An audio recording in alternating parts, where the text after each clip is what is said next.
So we're going to go ahead and get started. Good morning. I'm David Bergeron. I'm currently the Vice President for Postsecondary Education Policy at the Center for American Progress. For those of you who don't know, the Center for American Progress is a think tank in Washington, D.C. It's been around for just a decade, and it's been an interesting transition for me from the Department of Education, where I spent 34 years. It was interesting as I made this transition because I went from an organization where when I left it, the average age went up, and when I joined the Center for American Progress, the average age went up. The average age of the Department of Education's Office of Postsecondary Education, which I headed, was about 62 when I left. And the average age of the Center for American Progress is something like 28. So I went through this very great culture shock as I moved from the Department of Education and being its chief higher education regulator to going to the world of think tanks. And I'm still, after a year, adjusting to this culture shock. Because one of the things that I realized very soon after I arrived at the center was that the students that were our interns, and we have lots of them, were not at all like the people that we had in our brains as being students in higher education. With one exception, and that is that I'm also a dad of a 22-year-old soon-to-be college graduate. And yes, after 4 years. Yeah, very good. She went to Tulane. She had enough AP credits. She should have finished 3 years. So really, she's taking longer than she should have. But her mom and dad have been happy to pay the bills, I guess. I guess. She's been a very fortunate young woman, and she finally, I think, is beginning to realize it. I'm really happy to be here today to talk about an issue that has been simmering in policy circles in higher education, and that's MOOCs. And I'm also delighted to be joined by a great panel. I know Jeff Young is with Chronicle of Higher Education, and for those of you who read the Chronicle and look for information about what's going on in terms of technology, you all recognize Jeff's name, if not Jeff's face. That's a great thing about the world today, is we all know names of people, and we rarely have opportunity to be in the same room with them. And when we are, it's never the city that we live in. So I'm thrilled Jeff's here. He's also on a sabbatical, spending some time away from the Chronicle, and at the and I have to look at the Berkman Center for Internet and Society, and so really thrilled to have Jeff on the panel, as I am to have Shanna Smith-Jaggers. Shanna is the Assistant Director of the Community College Research Center at Columbia, another organization that I always follow and enjoy reading what they're up to. And so really thrilled that Shanna, as part of the panel, bringing the perspective of community colleges and the impact of MOOCs on community colleges to this conversation. Finally, someone who I did not know in advance of this conversation being planned, Nick Anastolopoulos. Exactly. Nick is a lawyer with Merrick O'Connell in Worcester, Massachusetts, and he brings a real unique perspective. And we were talking before this session about the fact that MOOCs and other educational innovations that we've all been thinking about and writing about really have the potential of either reinforcing existing inequities in our educational system or eliminating them. And it's really a significant policy choice as to how we're going to apply technology, apply different modes of pedagogy to really either to reinforce or to or eliminate the inequities that do exist. And so he's written some on this topic, and so it was great to have him join the panel. We did have one person Lisa Payne-Bosian, who was with Des Moines Community College, had a family emergency and is unable to join us. But I don't think that diminishes the panel much, except we have to be concerned about her and her family as they deal with whatever the crisis is at home. But and we all have been in that position, so our thoughts are with her. So we thought this morning we would start with Jeff talking about his work and his thinking today about the role of MOOCs, particularly as it relates to the faculty role. I know that Jeff has written on this issue, and you find his articles in the Chronicle.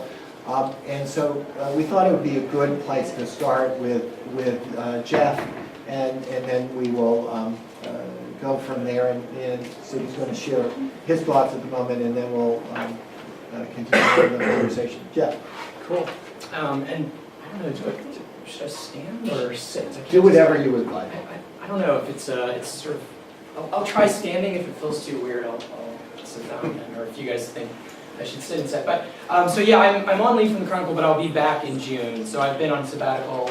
But while I've been there at the Nieman Foundation, I've been looking at MOOCs and kind of thinking, trying to kind of think more about where this is all going. And so I thought I'd just start today by, first of all, just kind of hitting the Wayback Machine. Back to 1998, just some of you guys will remember there was an earlier boom for online education, and there was talk, there were big name universities starting spin-off for-profit companies to sell online education. There was a lot of concern about online education. And at that time, this professor named Langdon Winter at Rensselaer Polytechnical Institute staged something that he was sort of a what he called kind of performance art to kind of critique this move to kind of what he saw as a dangerous commodification of education. So he made up a fake company called EduSham, and he announced the automated professor machine like an ATM. And you would go, this was in '98, so it was, back in the age of CD-ROMs, there was no such thing as Wikipedia. It didn't exist yet. YouTube hadn't been invented yet. So the internet was very different than it is now. And the idea was this thing would spit out a CD. You would put in some money and it would spit out a CD-ROM, you would learn, and it would spit out a degree. And it was a joke, meant to sort of show that online education was a bad idea in his mind. But now we're back, and in the last couple years, we've seen this rise of MOOCs, the massive open online courses, which I'm sure people in this room already know. I don't have to do too much of what it is, but I will say, I'm curious, how many of you guys have tried a MOOC at all, like to log on to one and poke around a little bit? So some people, the basic pitch when they came out was this, unlike this earlier revolution, this earlier buzz wave of like online education back in '98 and around that, and then sort of dot-com boom, this round started with this idea of giving away. So there's no money this time, there's no charge as the idea for the first MOOCs. And you have this notion, the founders of the first big MOOC providers a couple years ago were talking about comparing education to a basic human right, that this could bring education to all. And so the basic idea, for those of you who haven't peeked at one, I mean, the shorter lectures, videos, so they're not just sitting a camera in the back of a classroom and saying good luck, as some early access projects had put some lectures online. And this was also, the idea is you would do homework if you're a student in these free massive courses, and it would be graded because, by a computer, or software rather, or by peers who might grade an English paper. Like if you turned in a paper, 3 other strangers on the internet might grade yours, and you grade 3 others, and it might all work out. And then, obviously, this only works if you have a lot of students. And so the average MOOC enrollment still, by a recent study, showed the average enrollment is 40,000 people. Everyone, of course, should question the number of 40,000. It just means people click the simple yes, I'm interested button. But when you still think about, so you have a far lower number that actually does any poking around in any meaningful way at the content, but you're still talking about averages in the thousands, low thousands for classes out on the free and open web. So you're still a bigger group than we're used to in a typical college classroom. And so I just wanted to say, so what's different? I get a lot of questions, and people ask a lot of good questions about like, so, you know, online education has been around a while.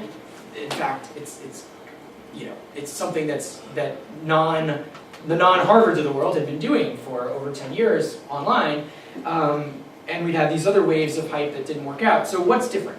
So I think it's important to kind of think about the Google search, I think, in my mind, to see what the people promoting this round think is different. So we've all done this, right? You're typing a Google search, or Bing, same thing. And there are 5 kind of amazing things that are happening here that I think are worth noting, and some of them are only recent that it's possible technologically. And one of them is like if I was nervous about speaking, I might type in public speaking. The first amazing thing is that it knows, Google or search engines know English, right? They know how to parse language, and so then they could do the next amazing thing, which is to guess what I was going to type, which it usually does pretty well. The third thing that's pretty amazing is it knows everything possible that I might be looking for. It knows what's out there on the internet. Google has this amazing index of the web. And also, or big index, right? It knows all this stuff. And then it also knows what every other user of Google has clicked on when they started a search like this. So it has this big data of knowledge. And the kind of very newest part of it is that it knows, I'm living in Boston area right now, it knows that because I'm logged in or it's grabbing my IP or something, and so it's able to know something personal about me and connect the personal detail about me with this big data project that is the current web, and the sort of artificial intelligence going on there is actually relatively new and I think remarkable, and so better for worse. And so it's no accident that all of the big MOOC providers that started this whole wave of publicity were all computer scientists and artificial intelligence people in particular. And so you have Coursera coming out of Stanford's Artificial Intelligence Lab. Both of these people were in AI. This is Anand Agarwal, the founder of edX, which is Harvard and MIT started, and now it's got partners elsewhere. He is from their computer science artificial intelligence lab, and Udacity is another Stanford professor. Actually, these 2 people both worked at Google. So you have this the vision then is that it's not just that you put education videos online, because yes, that's been around forever. But their notion, I think, Andrew Ng is one of the first big courses. He had over 100,000 enrollments in this artificial intelligence machine learning class. And his intuition, or his bet, was that he could do the same thing for education that Google dropdown was doing, which is that if a student is doing exercises in an online system, then the system could kind of watch over their shoulder, or when they turn it in, analyze it, and do something equivalent of like, I noticed you got the wrong answer, but in a way that a lot of other people have gotten it wrong. Here's some help automatically.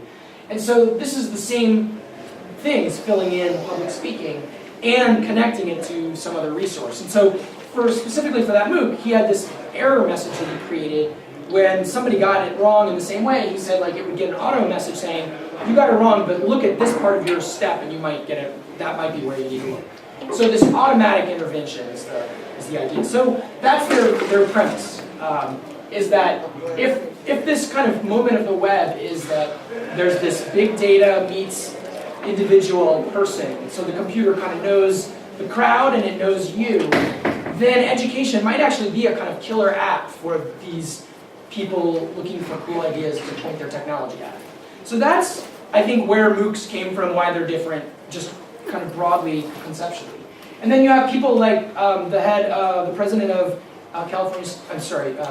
San Jose State University, Mohamed Kiami, who, and other people, started to say, well, actually, giving education free to the world is great, but what if we could use these MOOCs to cut down costs by offering a low-cost option where we have, and so they started doing things like an experiment where students might take a MOOC and then for a very discounted rate get credit, or have a flipped classroom, which I'm sure people have heard of this idea, where you maybe have the lecture videos that were made for those MOOCs, or some of those exercises that are self-grading, be used for an in-class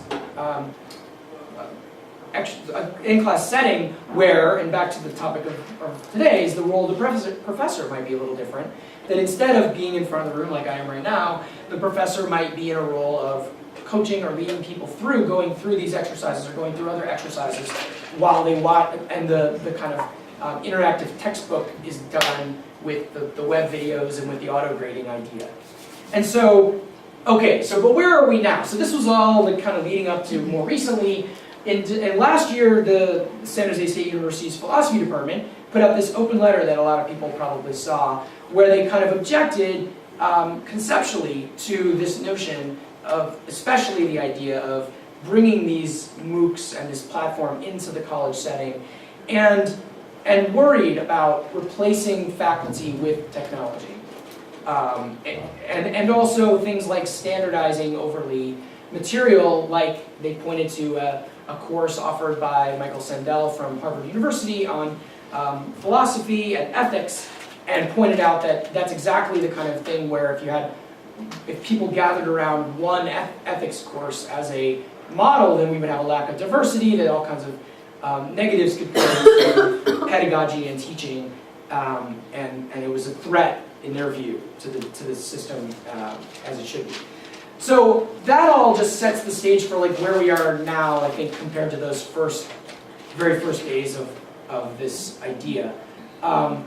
Obviously, the people taking MOOCs, by and large, have not been the ones who actually click and go through this material in earnest, are not the kind of people that are replacing a college experience with an online experience. It hasn't turned out to be this silver bullet where, at least so far, where people are doing it as a replacement.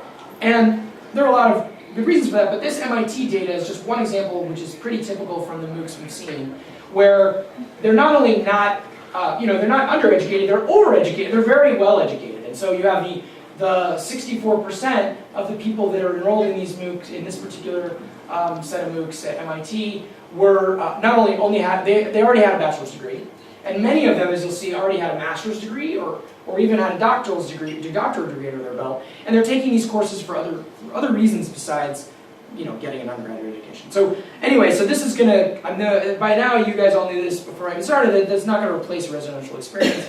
And I think there's even less talk of that, although of course we can talk a little bit about whether it could push 3-year degree ideas, and there are other things around that people are talking about. But I think it's important to think about, so what does it mean though? I don't think MOOCs are unimportant or uninteresting. I think there's still possibilities that they may be disruptive. For one thing, as a journalist, we always follow the money, and the dollar investments in these MOOCs are still very large by the hundreds of institutions that are dabbling in them right now, and some of them that have taken very big bets, like Harvard and MIT. Not to mention the companies, this private sector investment by the Silicon Valley. So I think that the 3 things I just wanted to very quickly lay out, not to talk too much, but one of them is, okay, so when we look at what people are doing with them, yeah, they're a lot like an interactive textbook, like I said. But I talked to Luke Bloomfield, who is in this picture here in the top. He's a physics professor at University of Virginia. He's been teaching a course on physics there called How Things Work. It's very popular. It's meant for, it's meant for people who aren't, I can't go back now, excuse me, who aren't majors. I'll get to that in a second. Oh, I'll use these instead. Pardon me, technology. So it's meant for people who aren't majors. So it's trying to introduce people to physics who aren't necessarily going to do it. And then he also wrote a textbook, How Things Work, that it sells elsewhere. And he was an advisor to a popular Discovery Channel show, or I don't know how popular it is, but Discovery Channel show. He was not only an advisor, but he was a co-host briefly for Some Assembly Required, where he was trying to explain physics to a broad audience. So this is public intellectualism, right? This is what professors do sometimes. So he was, when I talked with him, he was trying to compare what the different formats are like. And he felt like the TV side was very, like they were, as he said, the producers were allergic to science. He was always fighting to get any meaningful science, in his view, into the TV show. So that was frustrating to him. And the textbook, it just didn't have a broad, super wide audience, even though it did fine, because it's a textbook. And so his excitement in doing a MOOC, which he did for Coursera on how things work, was to try to do a kind of a media that might be a little more popular interest, something, video and exercises, but that he had the director's cut on about what is in there and try to make it a little more rigorous. And I took this course, and I'm happy to say I passed it, but this MOOC, and it is different than a TV show. It is definitely more rigorous. There's definitely a lot more vocabulary felt. Definitely you're diving into things. It's the tests are actually pretty hard, and there's this kind of sense of doing something different, and so it's this new form of public intellectualism. And so I jumped ahead accidentally, but in a way I think I'm already hearing some anecdotal evidence that people are using these MOOCs as kind of a Rosetta Stone, if you will, for academic disciplines. So there's this encouragement to work across disciplines in your research, right, or be interdisciplinary. But often if you're going to work with somebody across a discipline, you don't know their discipline, and you may feel bad about that. So these MOOCs are maybe a great way for people, I'm hearing people kind of tapping into them before they go to the genetics conference or whatever, if they're going to work with somebody in that area. Maybe they're social scientists and they're working with some geneticists over some kind of cultural thing, but they don't want to know the field better, so they kind of use this. That's why some of these PhD students taking MOOCs, anecdotally, I'm seeing this. So it is interesting that's happening. And if you look at, there's kind of a vocabulary. A lot of the MOOCs that are offered are very introductory course stuff, like gen ed stuff. And so you can see a lot of them are this how to think like a data scientist, immunologist, probability, how to think like somebody who does, jazz. So there's this I kind of joke that, hipster, the different kind of, photo apps that let you do different lenses that you can just slide over. There's this almost fantasy that you can just kind of look through different professions' eyes, which I think is interesting. So it's this kind of interdisciplinary hacking. And so I've looked at comments. You just go into these MOOCs, there are discussion threads where people are just introducing themselves, saying why they take the course. Don't worry too much about all these, sorry, there's a lot of words on this slide, but basically people saying things like, I see so many different people that aren't geneticists in this course, but this is great that people are hacking outside their discipline in the field. So this is the kind of, I don't know, I'm very curious what this audience thinks. I think there's this great book from the 70s that Burton Bledstein wrote on the culture of professionalism, and how he tracks how these different professions, whether it be major league sports or people who run funeral homes, who used to be the funeral home director but now are mortuary scientists, and in academic disciplines, an increasing professionalization and this kind of specialization that happened that he traces the history of. And it especially happened in higher ed, as he notes in his book. But I recently interviewed him for a different story, and I think what you're seeing potentially in these MOOCs, and I think he pretty much was agreeing that there's a move away from that, and it's this move back to kind of a feeling of trying to cross those boundaries again after a hyper-specialization. And I feel like the MOOC, by having all these MOOCs out there, even if people aren't, having them out there kind of sends a signal that anybody can learn how to do these things, and that they're just free and out there if you take the time. And I think that's a different message than was sent in the past. So two more things, and I'll try to be quick about them. One is, two is that MOOCs are also they're kind of a different thing. This picture, if you're wondering what it is this is the Android app for Coursera. So Coursera is one of those MOOC providers I mentioned in the beginning, and they have an iPhone app already, but this is what it looks like. You can take their courses on a phone now. And so there's this interesting way in which, again, back to the way the users are actually using them, they're sort of presenting it as this kind of diversion thing. Now, I think they're more and more moving toward acknowledging that you're not replacing the undergraduate college experience. It's this kind of idea of just learning for fun or learning extra material to enrich yourself. And I think that is kind of the way in which some of the MOOC momentum is going. And then the question is, well, all these colleges that are investing in them, what is their role in that? Is it part of the extension school kind of mission that colleges have? What are the professors' appropriate role? Is this a public intellectualism that more professors will participate in? What does that mean for the professor's role? And it's certainly not only colleges that are in that part of what MOOCs are doing.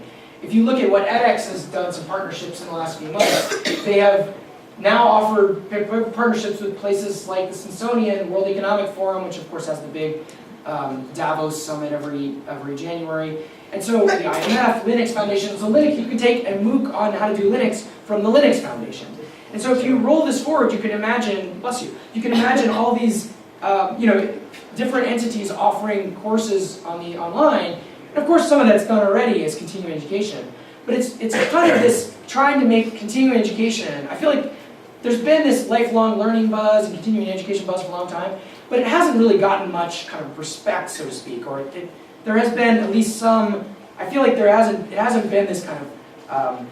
It's been kind of looked at differently than higher ed, and separately and maybe lesser. But there's this move by all these players to try to make it cool and put it in the apps and have all this kind of energy behind it, and that's interesting. And I wonder how much it will take off or not, or whether it should, and what professors' role in that space is.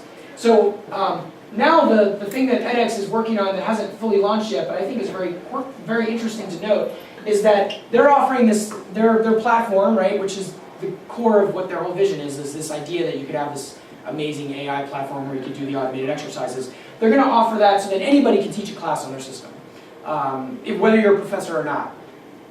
And so when that opens, it'll be very interesting to see what that means when anyone can offer a class on anything.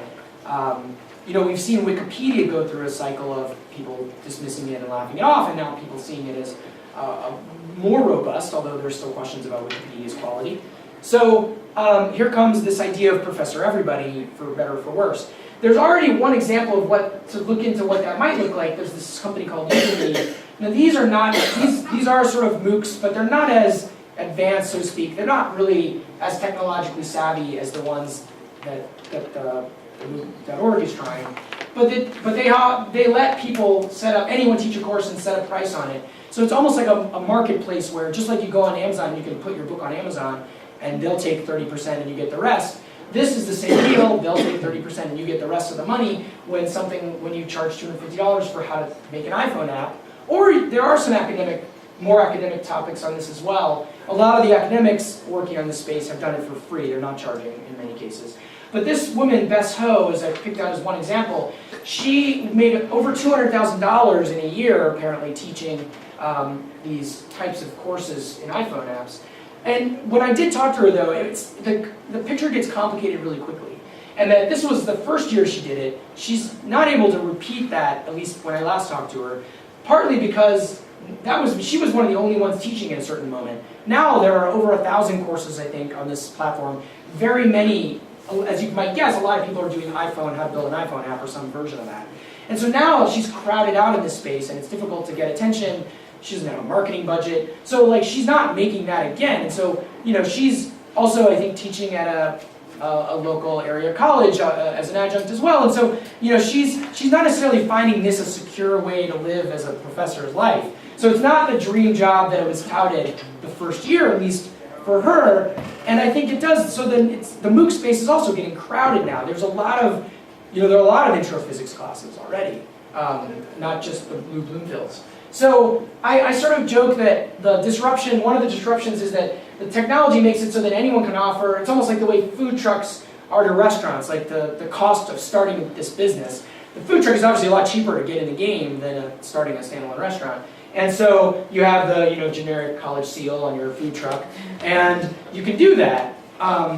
And it's almost, to this MOOC.org, starting to be like the lemonade stand of learning, where the professors got their little booth and their knowledge is for sale, or their teaching is for sale. And I wonder, I'm being a little facetious, but the point is, this is the kind of change that we're seeing. And but lemonade stand hasn't made us stop buying lemonade from restaurants sometimes, and restaurants haven't gone away. And everyone, of course, says no one's going to care about a lemonade stand credential, and that is a good question. I think that's whatever the $1 million, billion question is, whether anyone will care whether you've taken that MOOC by that very good professor from UVA, how things work, which this is my LinkedIn page, so I got to embed that in my LinkedIn page, and this is the way these MOOC providers are doing right now. And of course, LinkedIn already has other ways to informally signal skills. Some of them, I don't know if you guys ever use LinkedIn, but there's this other weird thing. It's sort of strange where your friends can just vouch that you know things. And I didn't even ask it. So I know AP style according to 4 of my friends. Thanks guys. And I don't know if I'm a good editor or not. 5 people say I can edit. You know, my job title is at the Chronicle is senior editor, so I should be able to edit. But this is like, so well, anyone could care about these credentials. There's already this kind of, there are experiments in these, and if, LinkedIn, of course, who knows if this will all catch on, but Storytelling. thanks. You can imagine that maybe there's a way in which this is enough for certain things. Maybe there's a way in which that MOOC or other kind of light credentials might be enough in this world where maybe my main job, I have the credential from a traditional college, but I've been working a lot on the side on some side project, and for that, my lightweight credentials might be enough for that side project.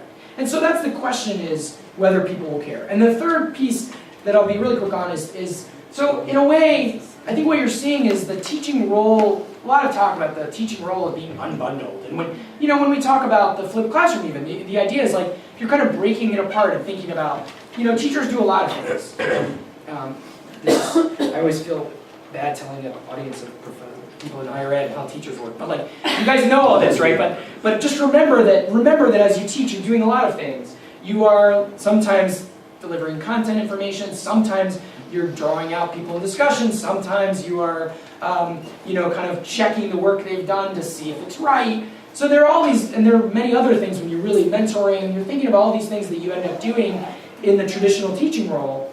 That is, I think what we're seeing right now is a lot of companies in Silicon Valley coming in and saying, oh, I can start a little business that'll do that, a little piece of that. And so you see things like, oh, so I had this, there was the CEO of Google, since that's my obsession that started this day, is Eric Schmidt, and he spoke recently at Tufts University. So I stood up and asked him a question, just like a lot of people. My question, of course, was about MOOCs. And I was asking him, what is this, how important is it to Google? Because Google is a partner in MOOC.org on building that technology. And again, like a lot of their people helped start these early MOOC experiments. And he was trying not to make any news. I mean, he's a CEO of a company, so he wasn't like saying anything exciting too much. But I found it interesting that he did say, we really want to democratize access to education and the access to teaching, and then let the marketplace figure it out. And he also mentioned, there's another quote where he basically was saying, we'll put, when MOOC.org is up, we'll see who the best teachers are. Like, it'll just be the audience to decide.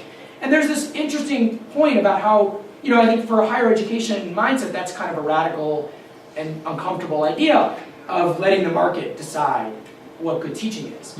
And so the sort of piecework of teaching, getting back to that, there's this thing this service that Google launched in November, not directly about higher ed at all. They probably don't see it as about education necessarily, but it is education. It's this kind of casual learning I was mentioning earlier, this kind of continuing ed 2.0. It's called Helpouts, and they use I think it's to stir up some use of their Hangout technology where you can do these video chats one-on-one. And so what they do is this service, again, a marketplace where anybody can go and offer a one-on-one chat session on the internet, a video chat. So you can go on there and put up your math tutoring or German skills. You can tutor somebody over this system. You can either make it free, as this person's done, or you can charge 50 cents a minute, or you can charge anything. One guy I talked to is charging $300 an hour to advise startups. So there's all kinds of different people on this help out space. But I think what it is it's kind of saying like, there's one guy on here that is a great books, he's teaching a great books help out. For 15 minutes, he will talk with you and help you pick good books to read. So he's doing this kind of, and he's actually at a university teaching a great books class.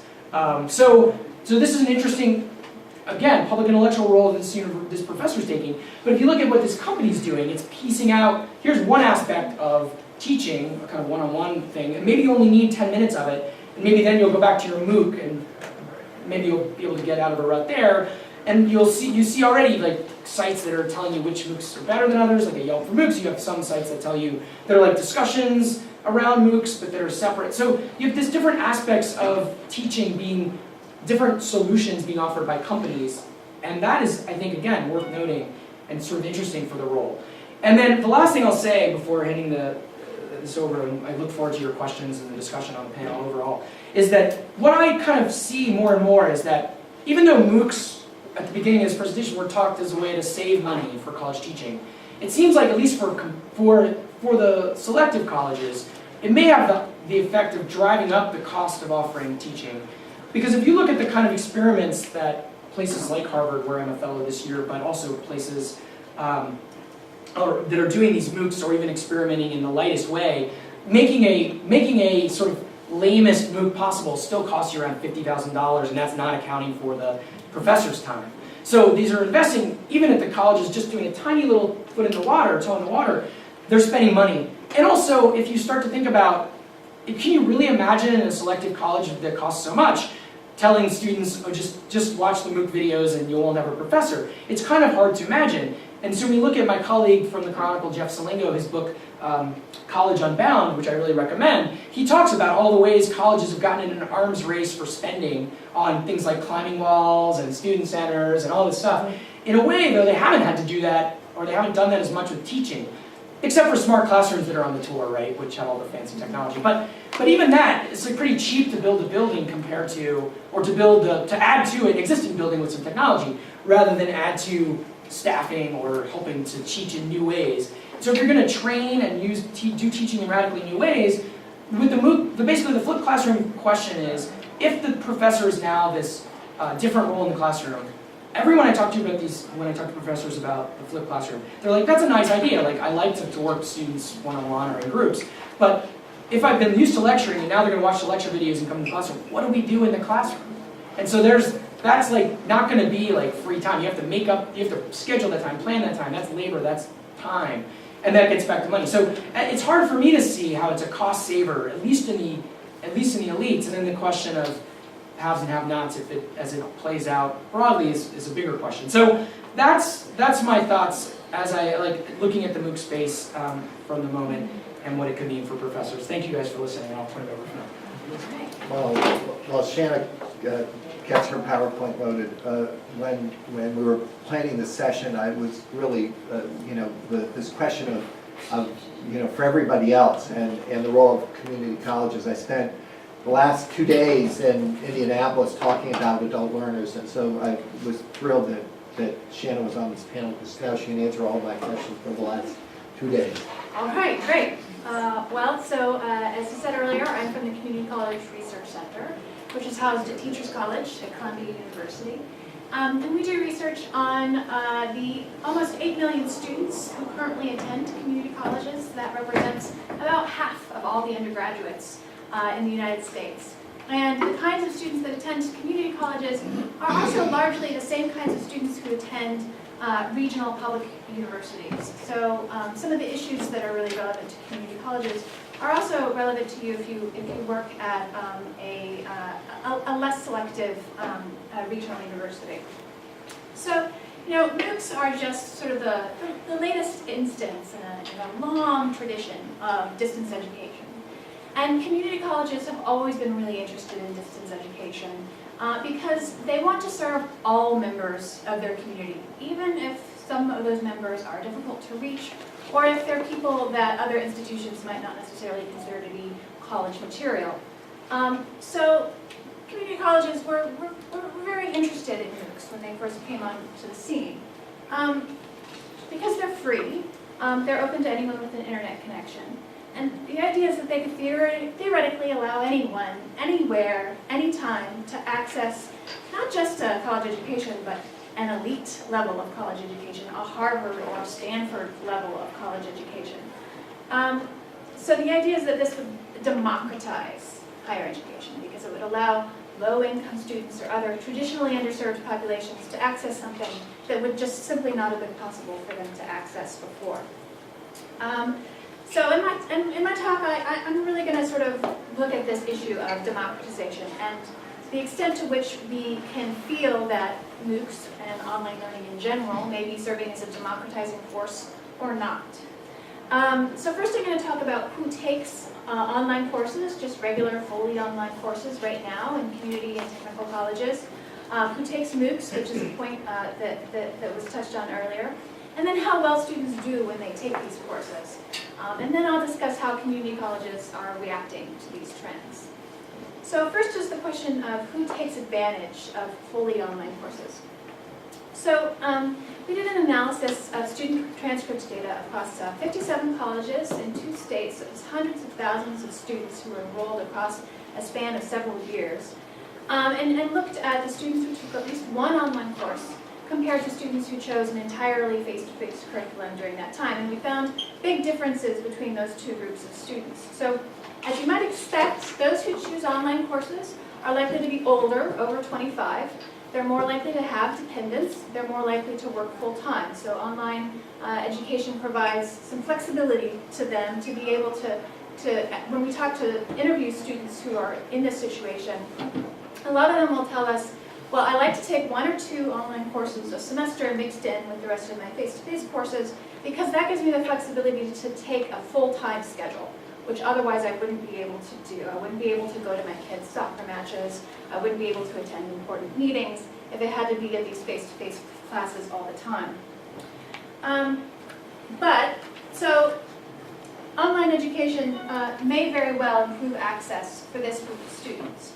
On the other hand, students who choose at least one online course are also less likely to be ethnic minorities, they're less likely to be low income, and they're less likely to be academically underprepared when they start college.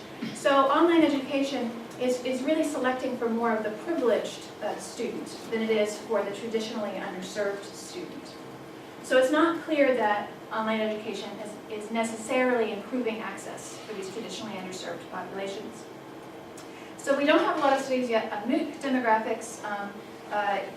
We mentioned one earlier. Here's another sort of similar set of data from Penn State College.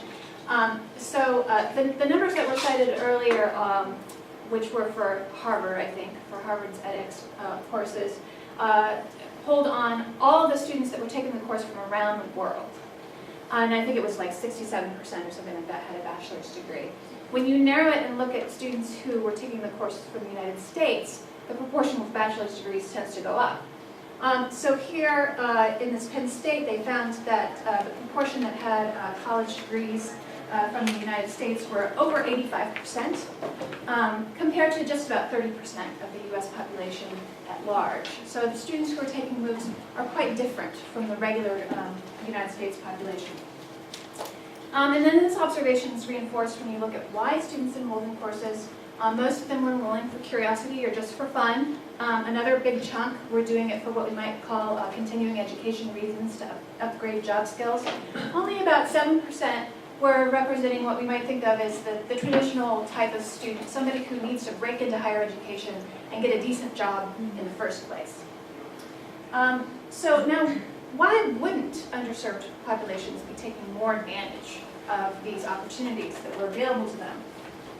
Well, one reason is that we still have a digital divide in this country. So according to the U.S. Department of Commerce, the vast majority of white and Asian households in this country have high-speed internet access, but only just above half of Hispanic and African American households do. And if we're concerned about providing high-quality education to students who live too far away from a college campus to be able to take advantage of it, then online education doesn't necessarily help these groups either, because only 58% of rural households have access to high-speed internet. And if you've ever tried to take an online course without high-speed internet, it's just not a good idea. It's not something that anybody wants to do. Another key reason why they may not be taking advantage of these courses is that a lot of students don't particularly like online learning. I mentioned earlier that most online community college students actually take a mix of online and face-to-face courses. Very, very few take all their courses online. And a recent survey from Public Agenda found that many online community college students still feel like that 1 or 2 courses online a semester is more than they want to be taking online. About 41% of them wished that they could take fewer classes online, and compared to only 20% who wanted to take more online. A lot of community college students feel like they're forced into taking an online course because all the face-to-face courses that they want are already full. And another reason why they might not want to take any more online courses than they have to is because they feel like they don't learn as much in online courses as they do in face-to-face courses. So in that same Public Agenda survey, 42% of students think that they learn less online than they do face-to-face, compared to only 3% who think that they learn more online than they do face-to-face. And these numbers are reinforced by our interviews when we've gone out and talked to online students about why they take courses online, what they like about them and don't like about them. So here's some representative quotes. In general, students told us that they felt like they had to teach themselves online because the instructor wasn't really there for them in the same way as they felt like they were accessible to them in a face-to-face course. So students said that because of that, they would only take an online course if it was a subject area that they felt relatively comfortable in, that they felt like, I'm probably going to do pretty well in this course because I feel like I can teach myself this content. If it was a subject area that they knew was going to be difficult for them, and math came up a lot for students as the example of a course that they wouldn't take online, then they wanted to take that course face-to-face. And courses that they thought were important or particularly interesting, they also wanted to take face-to-face. So for example, the second student started to take a class online, and she said, well, I actually enjoyed the class. So I didn't want to just take it online. I wanted to actually go sit in the classroom and actually learn about it. So she withdrew from the online class or dropped it, and then next semester she went and took a face-to-face version of it. So in our analysis of transcript data in those two states, we found that community college students were probably correct to be worried about taking difficult courses online. If you look at student performance in the key gatekeeper courses in community college, which is introductory math and English, these are courses that everybody has to take in order to get their degree, courses that a lot of students are kind of anxious about, and that tend to not have terribly high success rates in the first place. Our analysis found that in both states, students were much more likely to withdraw from online than from face-to-face sections of those courses. So withdrawal means that they made it about halfway through the semester. They have already paid full tuition, they're not getting a refund, but they realize that they're not going to complete the course with the grade that they want, so they withdraw. And most of these students, they're more likely to drop out from college and never get back to these courses again than they are to come back and finish them. So these are descriptive rates, but when you control for student characteristics, they remain pretty consistent. And also, when you just look at the students who finish the courses and compare their grades between the online and face-to-face sections, those who finish the online courses tend to have slightly lower grades than those who finish the face-to-face courses. Now, on the other hand, though, when we did a follow-up analysis in Washington where we looked at how this gap differs between different kinds of students, and we found that for older students, students above 25, the gap between online and face-to-face performance was much smaller. It was still there. They still did a little worse in online courses than they did in face-to-face courses, but it was a smaller gap, whereas with younger students or students who had lower prior GPAs, the gap was much larger. So how does this relate to MOOCs? Well, MOOCs don't have grades. Either you complete the course or you don't, or sometimes there might be a completion with a plus if you do some extra stuff to get that extra level of certification. So they don't have grades, but they do have certificates of completion, and only a small proportion of enrollees at this point earn those certificates of completion. So a Harvard MIT study of their edX courses found that only 5% of their registrants completed the course. Now, I went and saw an Agarwal speak the other day, and he said, yes, but a lot of students are still finishing the course. Like 200,000 students take the course, only 5% of them finish, but that's still, thousands of students. So, should we be dumping on MOOCs for having these low completion rates when these students didn't pay anything, they just lost a little bit of time, and thousands of them actually got something out of it, which is an excellent point. However, we don't know who these 5% are. We know that, in the Penn State courses, 85% of the students already had bachelor's degrees. I suspect that of these 5%, it's probably something like 99% already have bachelor's degrees. When they released the report, they did not give us that information, so we don't know. So what does this all mean in terms of college access and success? So first, I would say that the hype around online courses, and MOOC in particular, I think it's probably at least partially true for motivated working adults. So these are people who have already had some success in life, they have a direction for the future, they have strong time management skills, they're motivated and capable of learning on their own, and they simply can't do a face-to-face curriculum because of work or family demands. So for these students, online education might improve both access and success in getting to their goals. However, the caveat there is that our interviews with community college students tend to indicate that a lot of adults fit this profile, the sort of confident, self-directed profile, for some subject areas and not others. So it may be that being able to take some portion of their coursework online might be great for them, but they might still need other portions of their coursework to be in a more face-to-face or hybrid setting. And then when we move to students who are more vulnerable, so these are students who are younger, who aren't really sure where they're going, who are still developing their academic skills. I'm skeptical that online learning improves their access in the first place, and it may very well undermine their success as they try to get through college. So community colleges are very aware of this, and they're concerned about it because they do want to improve access and flexibility for their students, but they also want them to succeed at the highest level that they can. So how do they balance these two things? So in thinking about what community colleges are doing about MOOCs, in general, I'd say that they are reacting with caution. They certainly don't want to do anything that's going to harm any of their students. And if students were to take a MOOC for a required course and perform poorly in that course, they might not come back to take any more courses. So they don't want to sort of go in that direction, at least not right away. So for right now, they're experimenting with a couple of different ways of applying MOOCs. The first way is to provide free, low-stakes, non-credit preparation courses.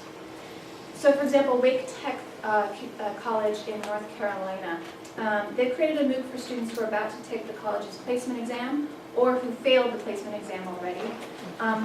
Usually if you fail the placement exam, you have to pay full tuition for non-credit courses that are meant to prepare you and get you up to college level math so that you could take a college level course. And you have to pay full tuition for that course, and it doesn't count towards your degree. So here, a MOOC is a low-risk alternative, because if you enroll, you play around with it for a little while, it doesn't work for you, you haven't really lost anything except for a little bit of time. You can still go ahead and enroll in that preparatory course in the fall, just like you were going to do otherwise. But if you play around with it and it does work for you, and you learn stuff, and you finish it, then that's great. You can print your certificate of completion, you can take it to the placement center, you can say, look, I finished the MOOC. They still make you take the placement test again. They're not going to rely on your completion of the MOOC to say that you're ready for college level math. But if you completed the MOOC, then hopefully you'll place higher on the placement exam and be able to go into college level math. So Wake Tech hasn't had a lot of students who've completed the MOOC and taken advantage of this option, but it also doesn't seem to be harming anybody. So I think, why not? Let's just keep offering it, and students who want to can take it. Now, the second thing that community colleges are doing is doing pilots where they take MOOC content and flip it. And most community colleges have pretty small enrollment courses. They usually have caps of about 20, 25 students in their classes. And that is still the case if they are using a MOOC to flip the content of the course. So, for example, a couple of computer science professors at Bunker Hill College and Mass Bay Community College in Boston adopted an MIT course on computer science, and they had students do the content and the activities for the MOOC outside of class, and then they come into class and talk about it. And as we talked about earlier, it's a very challenging situation for both the teachers and the students. It sort of subverts or changes the expectations for both roles. Students aren't used to having to do that much kind of active, self-directed work outside of class, and professors aren't used to having to figure out how to really have more of an active teaching approach during the class session as opposed to just a delivery of content approach. There's also some other challenges around that. We talked about the San Jose State example and the ethics course. And one of the things that the philosophy professors at San Jose State were concerned about was, you know, if students are taking, if our students who are, many of whom are low income and they've come from really challenging circumstances, if they're taking an ethics course that was designed to deal with the ethical issues and challenges of privileged rich people, instead of dealing with the ethical challenges of people like me from my background as a San Jose student, that doesn't seem like a very good match. That's probably not going to motivate and inspire and interest students in the same way as if the material was more contextualized to their own background, their own challenges, their own interests.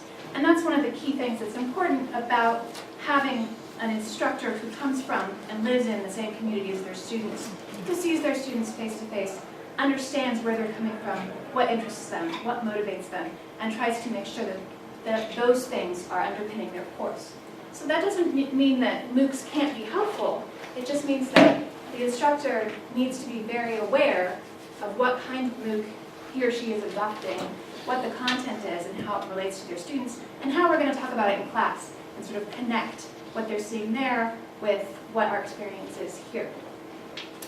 So when we have flipped classrooms, I totally agree with the point that this is not a cost-cutting measure. We're also not expanding access because the students are still coming to class in the same way that they were before. So we're not expanding access, we're not cutting costs. But we might be increasing the quality of education if we do it right. And we might be improving students' success and their likelihood of graduating with a high-quality credential without spending too much more money, maybe just a little bit more money. And in the end, that could save all of us, the students, the taxpayers, money in terms of the cost that it takes to graduate a student with a high-quality credential. If we get more students to graduate with only a little bit more money, we're saving money in the long run for the product that we all care about. And so it's more important to be thinking about that sort of cost per high-quality graduate, than it is to be thinking about how much does it cost to provide a course that a student may or may not learn anything from, may or may not finish, and it may or may not sort of propel them to future success. So that's my overall thing, and you can go to the CCRC website if you're interested in any of the various studies that we've done around these issues. Sure. Good morning. So last year I was at a conference dealing with MOOCs in the context, and the panel was talking about the context of the university or the college engaging with platform providers on a contract basis and what the contract should contain, very boring legal stuff. And one of the panelists said, this year has been the decade of the MOOC, right? So, you know, I think you've heard everybody is rushing in. It's no different than any other technology. Everybody has a Twitter handle. Some colleges, junior colleges, universities are sort of dipping their toe in. As Jeff said, others, I think we were talking outside, I think it's Georgia Tech has an entire graduate program, an engineering program, was it, Jeff? Computer science. Computer science program, that the entire thing is going to be done online. So the rigors and the admission standards are going to be there, but then after that, instead of having maybe a couple of hundred students, they're going to have thousands of students internationally taking this course without ever stepping foot on the campus. David mentioned in the beginning, his child is going to be wrapping up soon, and as a father of two, I can envision one of my boys never getting done in 4 years. And this technology being wonderful, because there will be entire blocks that he's sitting in a classroom looking out the window and forgetting that he's in class. So, having access to this sort of platform and this type of learning to support that is wonderful. I think that's something that we talked about. But sort of one of the things that Department of Ed and the Office of Civil Rights has been thinking about and dealing with, and not to put a damper on this, is how do we deal with these courses when they're inaccessible to individuals, particularly with vision and hearing impairments. And this isn't something new. As the technology has evolved, the OCR, Office of Civil Rights, through the Department of Education, issued a Dear Colleague letter. A Dear Colleague letter is very similar to a Dear John letter when you're getting dumped, but it's, you know, a little bit different because you're about to get dumped on, you know, whenever your administrators see these Dear Colleague letters. But there was a letter in June of 2010 that went to college and university presidents. It was directed to their attention nationally, and it warned about the use of Kindle-like devices in the classroom. So it was sort of, you know, foreshadowing that there was going to be an issue here. More recently, in July of 2013, Louisiana Tech got in trouble with the Justice Department because a professor had part of their coursework on an internet-based application, and there was portions of the coursework that were online. There was a blind student. The blind student couldn't access the college, couldn't pivot quickly enough to get access to the student. The student had to withdraw. There's all the associated sort of issues with the withdrawal, including loss of money and the grade, suffering the grade. So the university entered into an agreement, and the settlement terms of that agreement required, over the course of 5 years, the university to purchase and acquire and develop instructional technology and materials. They needed to have annual training for their instructors, TAs, and the students. The real, you know, what would make me shudder is that there had to be an annual reporting to the DOJ, so sort of open, you know, going down that road annually with them only, you know, sort of going to open up the possibilities that there's going to be more issues. You like to stay off of the radar screen rather than be right on their radar screen. Then there was a $23,000 settlement for the student, and then her academic record was expunged. She was, you know, given an opportunity to retake the course. So all of this is to say that this technology obviously was developed after the ADA was established. So the American with Disabilities Act was established in 1973. You know, Senator Gore wasn't in Congress until the 80s, 90s, so he couldn't have invented it by then. So by way of quick background, the ADA provides that qualified individuals with a disability, so there's this issue of, you know, qualified individuals sort of in the Georgia Tech, whether they're qualified to get into the program or they're just taking a course. So those are two things that need to be distinguished and thought about. May not be excluded from participation in or denied the benefit of services, programs, or activities of, nor subjected to discrimination by public universities and colleges. And so if you are a private in the room, before you get too excited and say this doesn't apply to me, Section 504 of the Rehabilitation Act of 1973 prohibits the discrimination of any college, university, or other post-secondary institution receiving federal financial aid assistance. So that's the hook in. The DOJ recognizes that they haven't promulgated any regulations, and so anybody looking to roll up MOOCs now, that is probably going to be a year or two away. There's no suggestion that it's going to be more imminent. But they have set forward standards for dealing with folks with disability, particularly as it relates to communications. And sort of the test there is the communication, is the mode of communication, particularly with somebody that has a hearing impairment or a vision impairment, as effective as the communications given to students that don't have that. And there's a three-part test that they look at in terms of how you are making this accommodation for student. And the first prong is the timely delivery of the materials, the accuracy of the translation, if it's a closed caption or a braille or whatever it is, to make sure that it pairs up with the material, and then the provision in a manner and medium appropriate to the significance of the message and the ability of the student. So that's usually audio recordings or braille.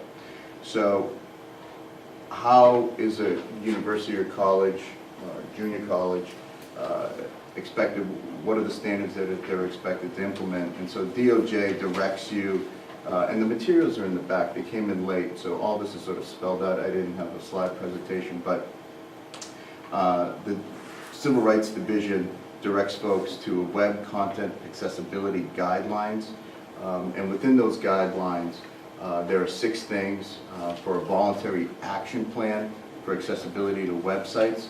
And it's strongly recommended for now. It's one of those things, until there's something more specific, you should exercise best practices. And this is what DOJ and OCR have identified as sort of better practices for now, until it's more formulated. And the 6 things that they want colleges and universities to do is, first and foremost, establish a policy, a statement that the website will be accessible. Then the second thing is to ensure that all new and modified web pages, content, including any tags, captions, photos, graphics, and scanned images are accessible. Develop a plan for making existing content. So it's one thing when you roll out something new, but if you already have materials that are online, develop a plan on how to make that accessible to the students. Then the fourth thing is to ensure that there's proper training of all staff, and that includes commitments from your vendors. I did some quick research in Wisconsin-Madison, just entered into a contract with Coursera, and the contract was broken into that the responsibility of delivering the platform is compliant. That's on Coursera to comply with the ADA, but that the university is responsible for ensuring the content is compliant with the ADA. So there's sort of a division of responsibility there. The fifth thing is when somebody goes onto a website, that there is readily accessible information on how to access this if you have these impairments. And the last thing is to periodically enlist a group, disability group, to test the web page for ease of use from time to time. So those are sort of the best practices until there's something more formal that is put out. But it is something to think about. Most colleges and universities are different than, when I do employment law or labor law. Companies are not as sensitive to these things. I think everybody in the room has dealt with students that have a variety of different disabilities and have different needs and accommodations for them to succeed in their coursework. So I suspect that most of you are sensitive to this, but it is something that you need to be aware of. And so that's it. Thank you. So I'm going to talk for just a few minutes about the broader public policy, federal policy perspective. Nick has talked a little bit as it relates to students with disabilities, but I'll take a step back and talk about the role of MOOCs in general in federal policy. As most of you know, in order for an entity to be considered an institution of higher education, it has to basically do 2 things. One is it has to be recognized by a state as being a post-secondary education institution. The second, it has to be accredited by an accrediting agency that's recognized by the U.S. Secretary of Education. And so it's been interesting to watch the development of MOOCs when I was in the department, because these entities were not accredited. They might have been sponsored by an accredited institution, but they created a legal structure that sat separate and apart from the institution of higher education itself. And so the courses the MOOCs were providing were by definition outside of the scope of accreditation, and therefore not eligible for things like Title IV benefits, tax benefits that accrue to college students. And so we watched them with great interest, but as Nick said, it was the year that was the decade of the MOOCs, where I couldn't go to a meeting on Capitol Hill, at the White House, Department of Defense, Department of Veterans Affairs, you name it, where somebody didn't talk to me about MOOCs. It was a constant conversation about how are we going to get MOOCs into the federal aid system. And I paused and said, do we really want them to be? And over time, the answer that I came to is, well, maybe. And the well, maybe starts with a fundamental disconnect that exists in our accrediting system. When accreditation was created, institutions were basically programs of instruction, where the content and the structure of that learning was well understood, and where the institution really measured progress towards a degree for students in ways that maybe don't happen today. Largely because of scale. And when accrediting agencies came into existence, our institutions were counted in hundreds, not in tens of thousands. Students were counted in hundreds and not tens of thousands. The scope of that has changed. And the number of institutions has exploded. We have 7,600 institutions in higher education in the United States today. And so this question about what is quality has gotten really much murkier. And one of the critical things for me is that in most institutions, the delivery of education and the assessment of learning occurs at the course, which accreditors never look at. Hardly do accreditors look at programs of instruction. They look at systems within institutions to see whether it leads to the reasonable probability that good learning is occurring. But it's not about whether instruction is occurring well and, of course, whether learning is being assessed. There are some changes going on, though, in higher education. I visited Sarah Lawrence, and I hate to bring, really prestigious institutions into these conversations, because what they're doing is hard to take to scale. But they made a decision a couple of years ago, at the urging of their accreditor, to think differently about how they assess learning. Rather than just assessing it course by course, really taking a step back and saying, what is it that we want all of our students to know and be able to do with what they know when they graduate? And how do we know if the student is progressing towards that goal? And so they developed a regime for assessing the competency. That's not their word, they use the word capabilities. They would be annoyed if I called them competency, because they say it's capability. That they want all their students to have at the end, and what are the waypoints for assessing that. And then they leave it to their high-intensity counseling system, their DON system, to assess whether each student is making progress towards that goal. It's a fascinating, for me, a fascinating turn on this question, because it really does force the conversation about where does learning occur. And that brings us back squarely to MOOCs, because in my view, the best of the MOOCs are delivering very high quality, yes, very standardized, and yes, very specific to the location of the institution where the MOOC exists. So it doesn't address the kind of diversity that exists within our higher education system and within the institutions that you are all faculty at. So there is this disconnect.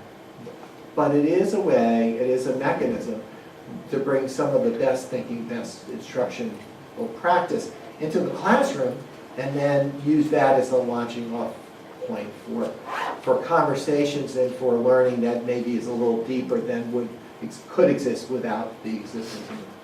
And so for me, it's MOOCs could play a critical role in really, improving the quality of what is happening within the classroom and providing a resource to faculty that didn't exist before. And that's the way that fundamentally MOOCs could come into the conversation. The only other way, in my view, that you could see it turn into a place where MOOCs become more central to federal education policy is if, instead of accrediting institutions, we create accreditors that accredit courses. And so last fall I co-authored a column for Inside Higher Education with Steve Klinsky. Steve Klinsky is the founder of New Mountain Capital, which is a hedge fund. Hedge fund that has no education assets in their funds. And although they did own Strayer University for a while.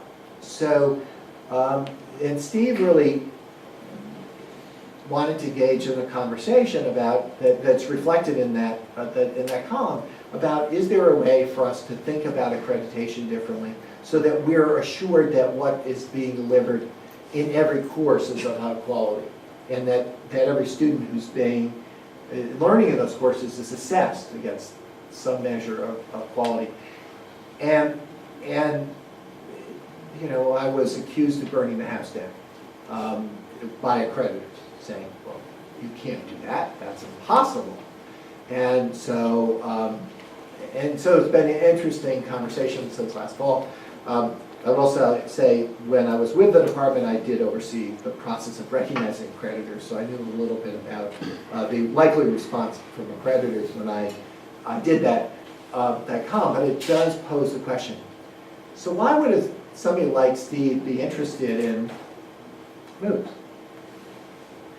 Well, the key question, and Steve didn't raise it with me, but pretty much everybody else that you talk to does, and it's, how do you monetize MOOCs? How do you make money off of MOOCs? And there's no clear business model for making money off of MOOCs. Even after the year that was the decade of the MOOCs, there's no clear way to figure out how one even recovers the investment in MOOCs, never mind makes money off of them. And so I think that as we think about federal policy going forward in the broader context, that's going to be the critical question, because that is the question that was the result of the first real significant movement to online education. Because it was, how do you take those online institutions, whether it's the University of Phoenix or others, to scale? And so that you were able to recover your investment and make some money on the deal. And we learned through painful lesson the risks in that. In 2002, four-year for-profit colleges had graduation rates that were 64%. And by 2008, 2009, right at the time the Obama administration was taking office, the on-time graduation rate was down to about 22%, and the last time I looked, it was down to about 14% for that sector, largely impacted by the large online institutions driving down wage rate. I also will say that some of that has to do with paying incentive compensation to recruiters that brought in students who weren't qualified, weren't necessarily even interested in wholly online programs for the reasons that Shanna talked about. But it does beg the question about, is MOOCs just another way to recycle this problem of creating more failure, not more success? And I'm all about creating cultures of success and not failure. And think that federal policy ought to be driving some success, not failure. And so that's kind of where my head is at the moment. Fortunately, I don't have to implement policies. I don't have to regulate anymore because I now work for a think tank. And so for me, I'm relieved of that direct responsibility and happy to have let that go. About a year ago, my life is much better. I'm much less stressed. I've lost a lot of weight. My diet's better. All good things. But this is a really been an interesting and really stressful thing for the government to try to figure out how to put MOOCs in that context. With that, we've got about 10 minutes for questions, conversation. Ask you to introduce yourself and say where you're from. I'm Lance Hurd, and I'm from Mount San Antonio College in California, and the Faculty Association president. My question that I'd like each of you to consider relates to California Senate Bill 520, because the impression that I get from your conversation is that bill could not have been implemented yet. My question to you would be, wouldn't this be a different conversation had that bill actually passed? Because my interpretation of the bill is that it in fact was designed for community colleges to give college credit to students who completed MOOCs. So yes, replacing face-to-face education, and also this was all from third-party providers. also providing the profit incentive to monetize that level of education. So what do you think of Senate Bill 520? Had it been passed, how could it have been implemented with our current accreditation system?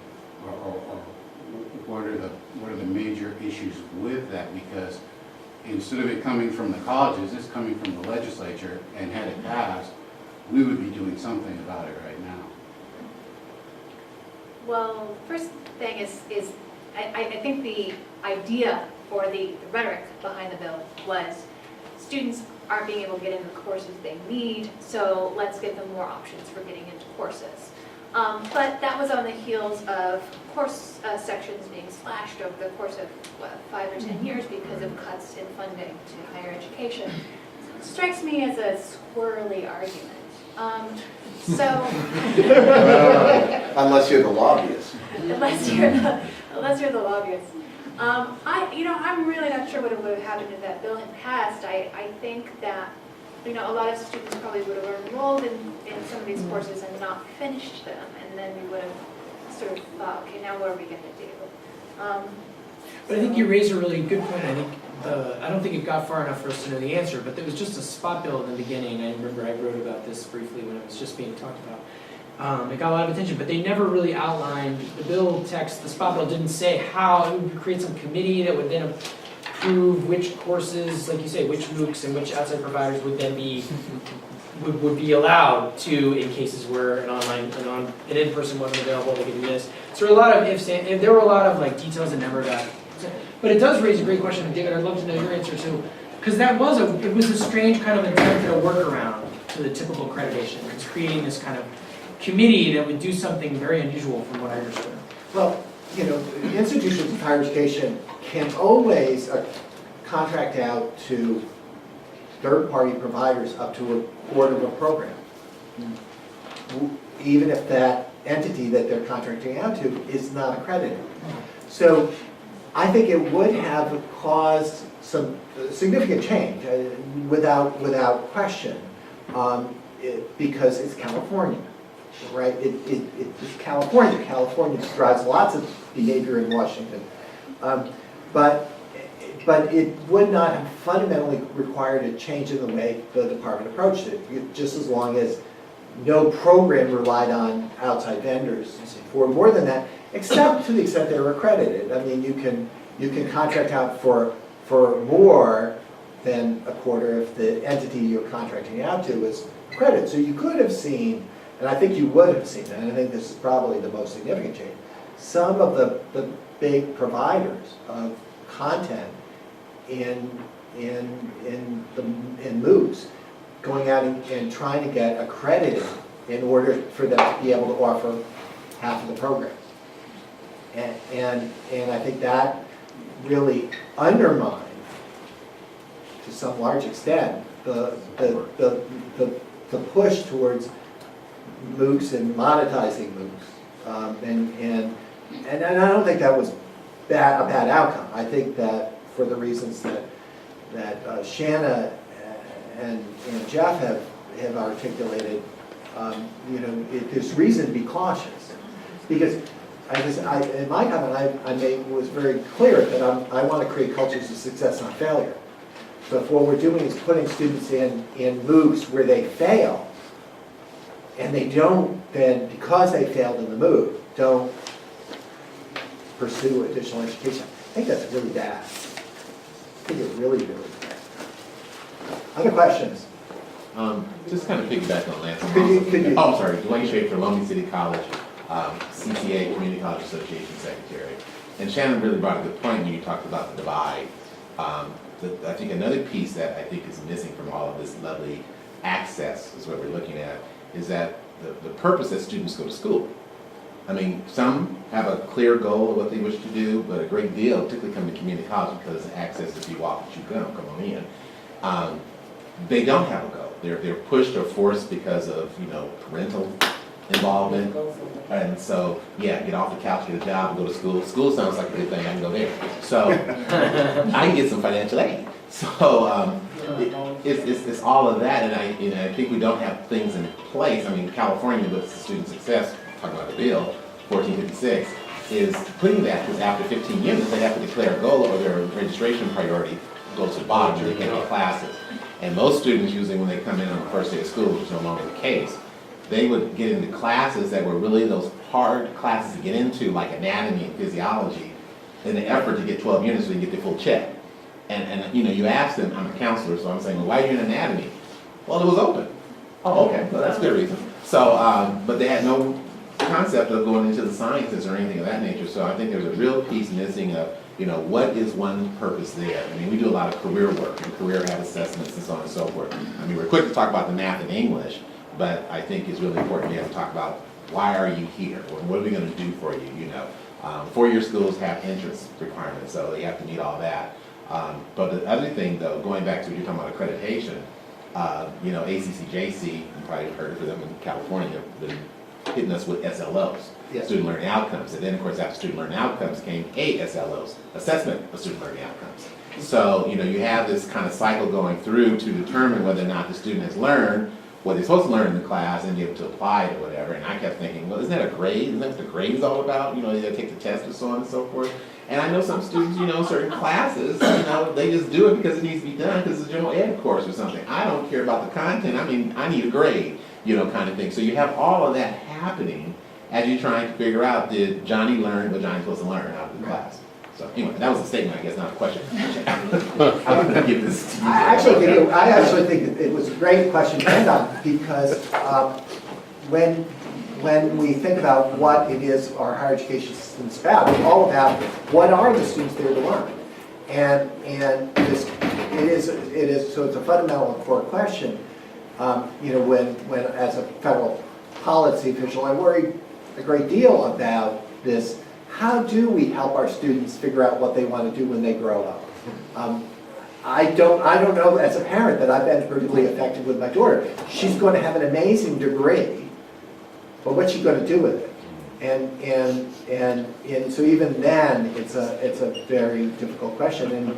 And in the work that community colleges do, trying to help students navigate that without parental understanding is really critical, and I do think MOOCs complicate the matter from that perspective.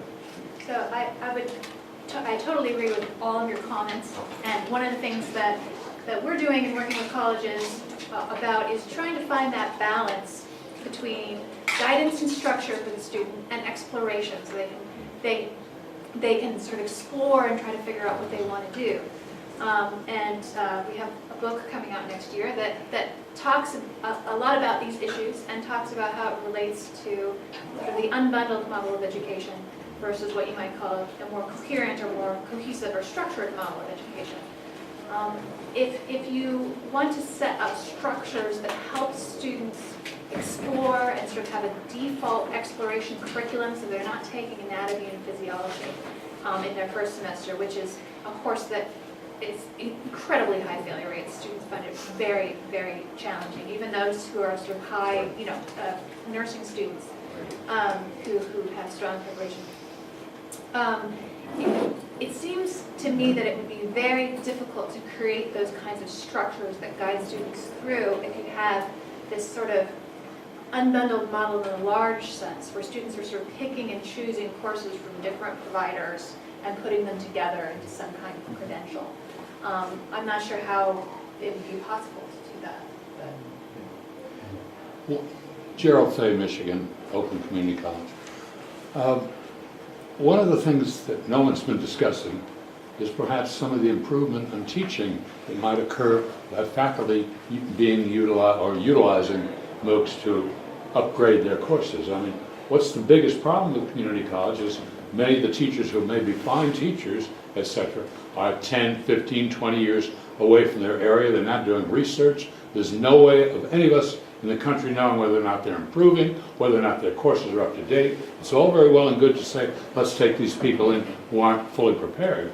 we may end up with a whole lot of faculty who are producing materials that aren't really fully prepared. And I just think somebody's got to be thinking about that. Yeah, the last day and a half I've spent talking about faculty, particularly faculty that work with adult learners.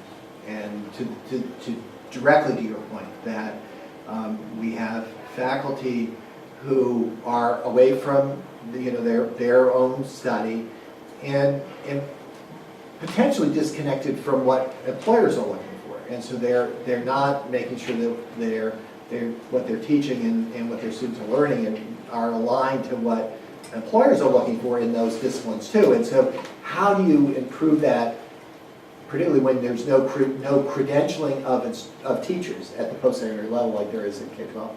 One of our panelists, Nick, has a train, so we have to make sure that he gets on his way to the train and to remain on time for the session. Nick, All right, thank stand you. up. Jeff, thank you. Like I said, there's materials in the back of my presentation. There's also some